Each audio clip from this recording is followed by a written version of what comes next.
Girls.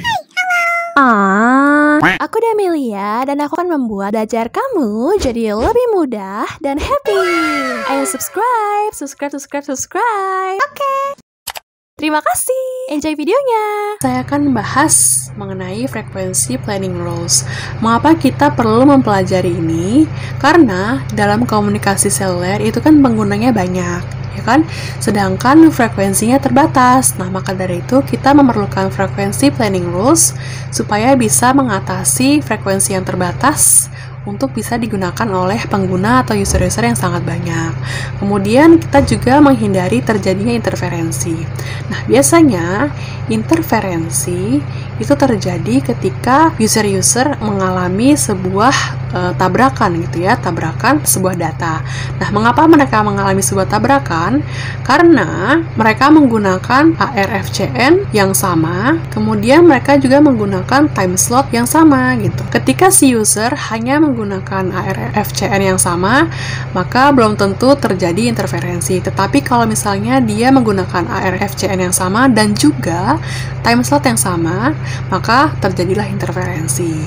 Nah, sekarang saya akan bahas sedikit mengenai GSM channel. Jadi, GSM channel ialah sebuah kanal GSM yang terdiri dari dua hal.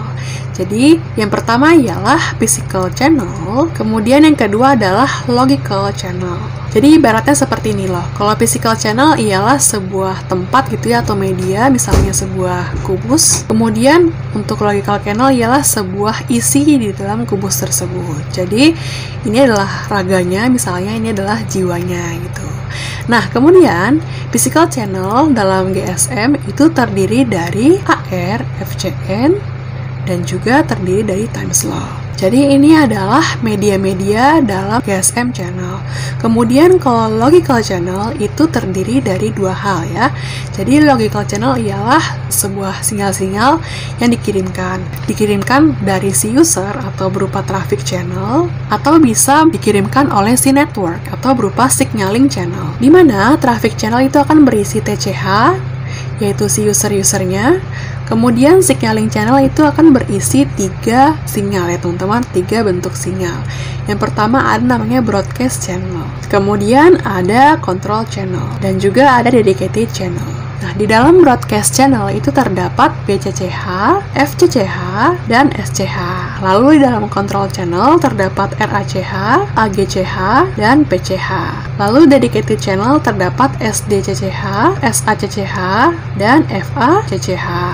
Nah, sekarang kita akan lebih berfokus kepada physical channel, yaitu bagian ARFCN dan time slotnya, kemudian bagian traffic channel, bagian TCH-nya, dan bagian BCCH gitu ya. Kita akan berfokus kepada 3 hal ini. Kemudian, kalian masih ingat bentuk site? Site itu bentuknya seperti ini, di mana dia terdiri dari 3 sektor. Ini adalah sektor yang pertama, ini adalah sektor yang kedua, dan ini adalah sektor yang ketiga.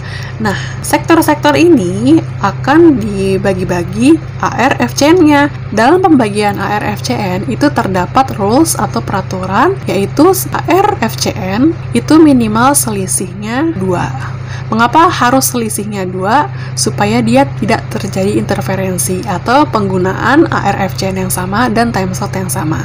Maka dari itu selisihnya misalnya 2.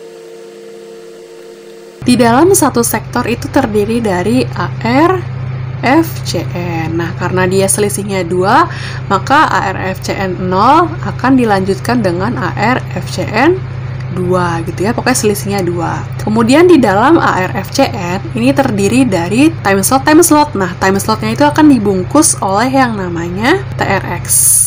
Jadi TRX adalah pembungkus si time slot. Nah, karena dia mulainya dari pertama, makanya ini TRX 0. Kemudian yang kedua TRX 1. Satu TRX itu terdiri dari 8 time slot. Jadi ini ada 8 biji. Di mana yang pertama akan diisi oleh time slot yang 0, ini time slot yang 1, time slot yang kedua, time slot yang ketiga, time slot keempat, kelima, keenam, dan ketujuh gitu ya. Terus ini juga terdapat time slot, ada 8 juga. Jadi, user kalau misalnya menggunakan ARFCN yang sama, itu nggak apa-apa, asalkan time slotnya itu berbeda. Kalau misalnya time slotnya itu bersamaan, berarti terjadilah interferensi.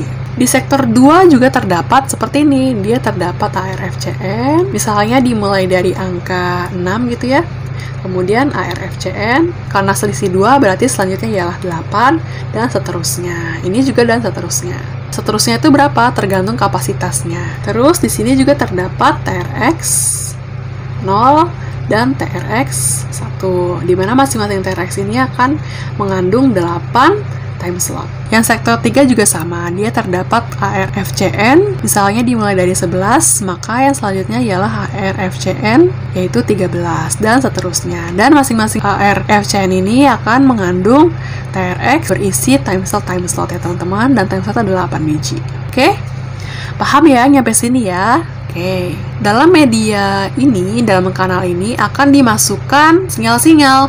Nah, sinyalnya itu bisa berupa traffic channel, bisa berupa signaling channel. Nah, kalau traffic channel itu ialah kita bahasnya TCH, kalau yang signaling channel kita bahasnya yaitu BCCH. Nah, sinyal-sinyal ini akan bisa dimasukkan ke dalam si masing-masing time slot. Kalau misalnya dalam time slot ini misalnya terdapat sinyal yaitu BCCH, maka ARFCN itu dinamakan dengan ARFCN BCCH. Karena di dalam si time slot ini terdapat BCCH gitu ya. Nah, kalau misalnya tidak terdapat BCCH, dia terdapatnya ialah sinyal-sinyal TCH, maka ARFCN ini dinamakan dengan ARFCN TCH gitu. Paham ya nyampe sini teman-teman? Jadi setelah operator mendapatkan bandwidth ya, dalam hal ini GSM itu kan bandwidthnya 200 kHz, si operator tersebut akan langsung membagi bandwidth tersebut jadi 2 bagian. Ada yang dipakai oleh BCCH dan ada yang dipakai oleh TCH.